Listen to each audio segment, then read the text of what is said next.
ከጥሩና መጥፎ ባሻገር ሽመልስ ስዩም እንደጻፈው መጽሐፉን አቀብለኝ ቀደዳችሁ ሁሉ አልጥም ብሎኛል። እስኪ ሙድ ያለው ወሬ አምጡ። ዝም ብላችሁ ኢቮሉሽኑን ያልጨረሰ ወሬያችሁን ታወራላችሁ እንዴ?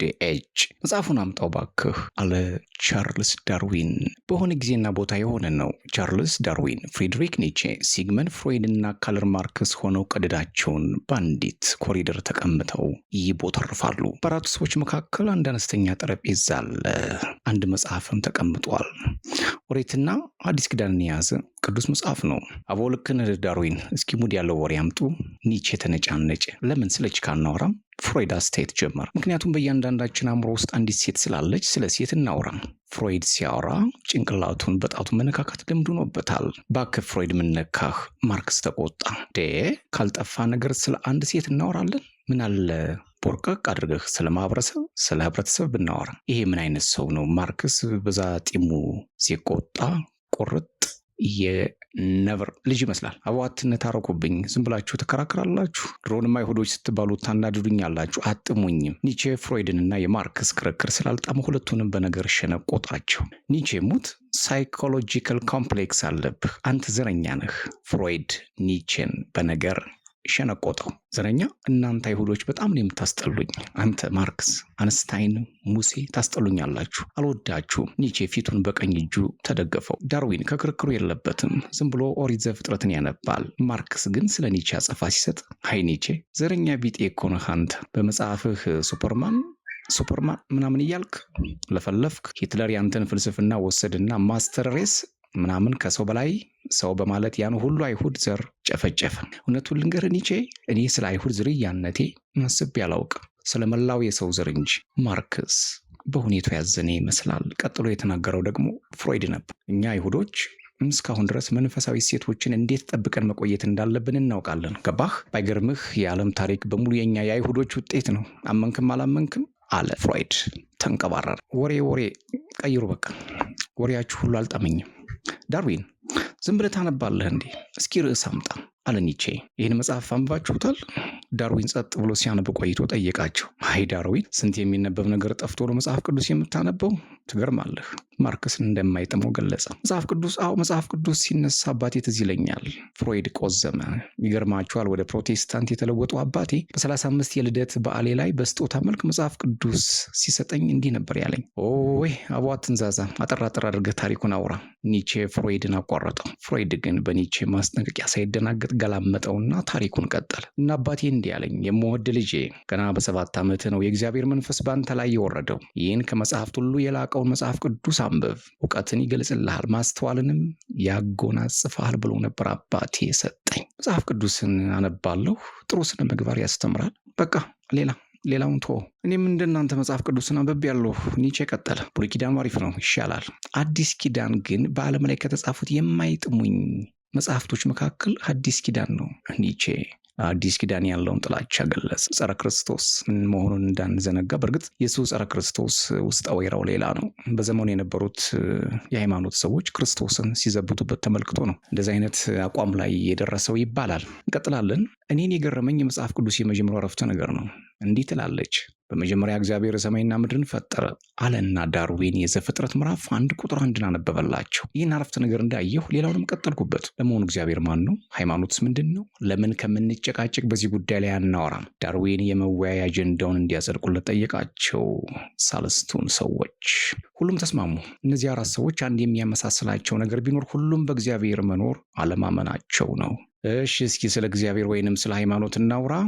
ዳርዊን ጀመረ። እግዚአብሔር ፍሮይድ ነበር የውይይቱ ጀማሪ። እግዚአብሔር የሚባል ነገር የለም፣ የሰው ልጅ አእምሮ የፈጠረው ነገር ነው። ፍሮይድ ለማብራራት ቋመጠ። The Future of an Illusion በተባለው መጽሐፍ እንደጻፍኩት የሰው ልጅ እግዚአብሔርን የፈጠረው ስነ ልቦናዊ ፍላጎቶችን ለማሟላት ነው። የሰው ልጆች የጥንካሬ ሚስጥር ያረፈው ደግሞ በፍላጎታችን ጥንካሬ ላይ ነው። ለእንቆቅልሹ ምላሽ ሲያጣ፣ ችግር ሲደራረብበት የሰው ልጅ አንበሳውን ሃይማኖት ፈጠረ። ኒቼ የቀኝ እጁን ፊቱ ላይ አድርጎ ፍሮይድን ያዳምጣል። ዳርዊን ተመስጧል። ማርክስ ጢሙን በጣቶቹ እያበጠረ ባጽኖት ይከታተላል።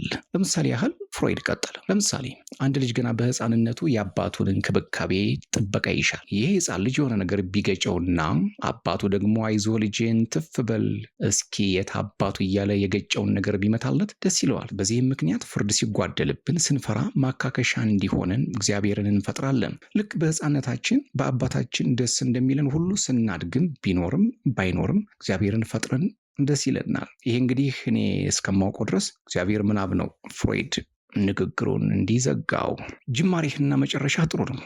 ንግግር መሃል ላይ ስለ ፍልፈላውና አባቱ የተንዘባዘብከው ነገር ግን አልጣመኝም። ትንታኔህ አንተ እንደምትለው ሳይኮሎጂካል ግቡን ሊመታ ይችላል። ፊሎዞፊካሊ ግን ፋላሲ ሰርተሃል። የሆነ የሾቀ ንጽጽር ነው ያደረግከው። አይ ኒቼ ትገርመኛለህ እኮ። ድሮን ሳይኮአናሊሲስ የምትለው መቼ ገባህና ነው? ፍሮይድ ኒቼን በነገር ወረፍ አደረገው። የመልስ ምት መሆኑ ነው። በነገራችን ላይ በፍሮይድ ላይ አስተያየት ልስጥ። ማርክስ ነው ይሄን ያለው። ትንታኔህ ክላስ አንታጎኒዝምን በትንሹ ነው የተጠቀምክበት። ሂስቶሪካል ዲያሌክቲካል ማቴሪያሊዝም ጨርሶም የለም። ይሄ ከፍተኛ ድክመት ነው። እንዳውም ዲያሌክቲካል አይዲያሊዝም ይመስላል የተጠቀምከው። ይሄ ደግሞ ሄግል እንዳደረገው እውነታን በጭንቅላቱ ለማስኬድ ሞክረሃል። ይሄ ከፍተኛ ስህተት ነው። ገባህ? በድምዳሜ ግን እስማማለሁ። ማርክስ ጢሙን በጣቶቹ የማፍተልተል ክፉ ልምድ ተጠናውቶታል፣ እያፍተለተለ ነው። ወደ ራሴ አስተያየት ስመጣ ሃይማኖት ህዝብን አደናቋሪ ነገር ነው። ዳስ ካፒታል ላይ ዘ ኮሚዩኒስት ማኒፌስቶም ላይ እንደጻፍኩት ሃይማኖት ራሱን እንደ ካፒታሊስት ስርዓት የሰው ልጅን የሚበዘብዝ ነው። ሃይማኖት ማለት ድሃው ሳይሰራ ድህነቱን ችሎ ወደ ሰማይ እያንጋጠጠ ከችግሩ ጋር ተላምዶ እንዲኖር የሚያደርግ ስርዓት ነው። ሃይማኖተኛ በተኮነ ቁጥር ደግሞ ድህነት እየጨመረ ነው የሚመጣው። አፍሪካንና አውሮፓን አነጻጽሩ። በአጠቃላይ ፈጣሪ ለኔ የሚባል ነገር የለም። ሁሉም ነገር ማኒፌስቶ ላይ እንዳልኩት የመደብ ትግል ውጤት ነው። እነዚህ የተለያዩ ሃይማኖት ተከታዮች ዝም ብለው ነው የሚደናቆሩት። ማርክስ እንደ ፍሮይድ እንዲህ ደመደመ።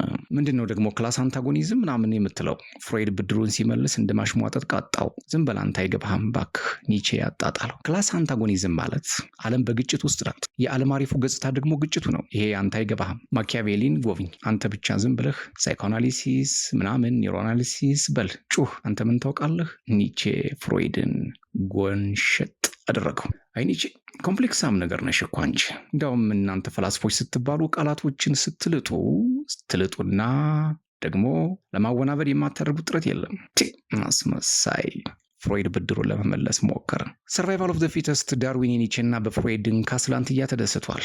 አንፊት የሆነ ይሸንፋል፣ ፊት የሆነ ደግሞ ያሸንፋል። ማርክስ ምን ትላለህ? ዳርዊን ክላስ አንታጎኒዝም ማለት ይሄ ነው። ዳርዊንና ማርክስ በፍሮይድና በኒቼ ላይ ሳቁባቸው። ይልቁንስ እኔን አድምጡኝ። ዳርዊን ሁኔታውን ለማብረድ ሞከረ፣ ተሳካለት፣ ጸጥ አሉ።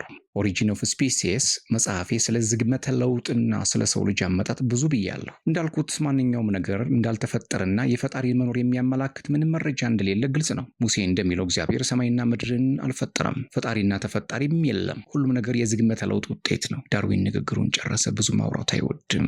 ከዘመናት በኋላ ግን ይህ የኢቮሉሽን ቲዮሪ መውደቁን ሁላችንም እናውቃለን። አከራካሪ ነው። አይ ዳርዊን ኒቼ ነቀፋ ጀመረ። እኔ ልንገርህ አይደል፣ ይሄ ሰርቫይቫል ኦፍ ዘ ፊተስት የምትላት ነገር በጣም አሪፍ ነገር ናት። ብዙ ነገር ላይ ትውላለች። እሷን እቀበልሃለሁ። ነገር ግን ዝግመታዊ ለውጥ ምናምን የምትለው ነገር ራሱ ሀሳቡ ዘገምተኛ ነው። አንደኛ ነገር ስለ እግዚአብሔር መኖርና ለመኖር ማረጋገጫ አይሆንም። ምክንያቱም እግዚአብሔር ኖሮ ነገሮችን ሁሉ በዝግመታዊ ለውጥ ይሁኑ ብሎ ፈቅዶ ቢሆን ያንተ ቲዮሪ አፈርጋጠ ማለት ነው። ሁለተኛ ነገር ራሱ ኢቮሉሽን ወይንም ዝግመተ ለውጥ ሳይንስ ሳይሆን ሌላ ሃይማኖት ነው የሚመስለው። ገና ቲዮሪ ላይ ነው ጀለሴ። ማረጋገጫ ራሱ አሳ ጦጣ ምናምን ነው። አሳማኝ አይደለም። ገባህ? ኒቼ አሁን አንቺ እኔን ፊት ሳታደርጊ ምናምን እያለሽኝ ነው። አልቀረብሽም? ዳርዊን ተቆጣ። ኒቼ መጽሐፍ ቅዱስን ሊያነብ ሲጠጋ ሁሉም ወደሱ ተጠጉ። መጽሐፍ ቅዱስን ግልጥ ሲያደርግ አንደኛ ቆሮንቶስ 1:19 ላይ ገለጡት፣ አነበቡት። እንዲህ ይላል፣ የጥበበኞችን ጥበብ አጠፋለሁ፣ የአስተዋዮችንም ማስተዋል እጥላለሁ ተብሎ ተጽፏልና። ጥበበኛ ሴት አለ? ጸሐፊ ሴት አለ? የዚህች ዓለም መርማሪ ሴት አለ? እግዚአብሔር የዚህችን ዓለም ጥበብ ሞኝነት እንዲሆን አላደረገምን? ምንድን ነው የሚለው? ባክህ እኛ ምን እናውቃለን? ወደፊት ግለጥ ባክህ። የማይመችን ጥቅስ ታወጣለህ እንዴ? ገለጡ። እንደ ክርስቶስ ትምህርት ሳይሆን እንደ ሰው ወገንና እንደ ዓለማዊ እንደ መጀመሪያ ትምህርት ባለ ፍልስፍና ተጠበቁ። የባሰ መጣ። አቦኔም ድሮም ምናምኑም አይመቸኝም ይህ አዲስ ኪዳን መጽሐፍ። ወደ ብሉይ ኪዳን ግለጥ። ኒቼ ተነጫነጨ፣ ተገለጠለት። መዝሙር እንዲህ ይላል፣ ሰነፍ በልቡ አምላክ የለም። ኧረ በለው፣ ጭራሽ ይሳደባል እንዴ? ወደፊት ግለጥ አቡ። ገለጡ። የጥበብ መጀመሪያ እግዚአብሔርን መፍራት ነው። ኦ ዝጋው፣ በእናትህ ዝጋው። ሁሉም ያስፈራራናል። እኛ ምን እናደርግ? በቃ ዝጋው። ብዙ ተጨቃጨቁ። በመጨረሻ ኒቼ እንዲህ አለ፣ እንደው አሁንስ ከጥሩና ከመጥፎ ባሻገር ሌላ አማራጭ በኖረ እንዴት ጥሩ ነበር። እስካሁን ድረስ 1000 ሰዎች ናቸው ዓለምን የቀየሯትም ይባላል። ኤኒዌይስ ኮሜንት እያደረጋችሁ ላይክም ሰብስክራይብ ሼርም እያደረጋችሁ እንደዚህ አይነት ሀሳቦችን ታገኛላችሁ።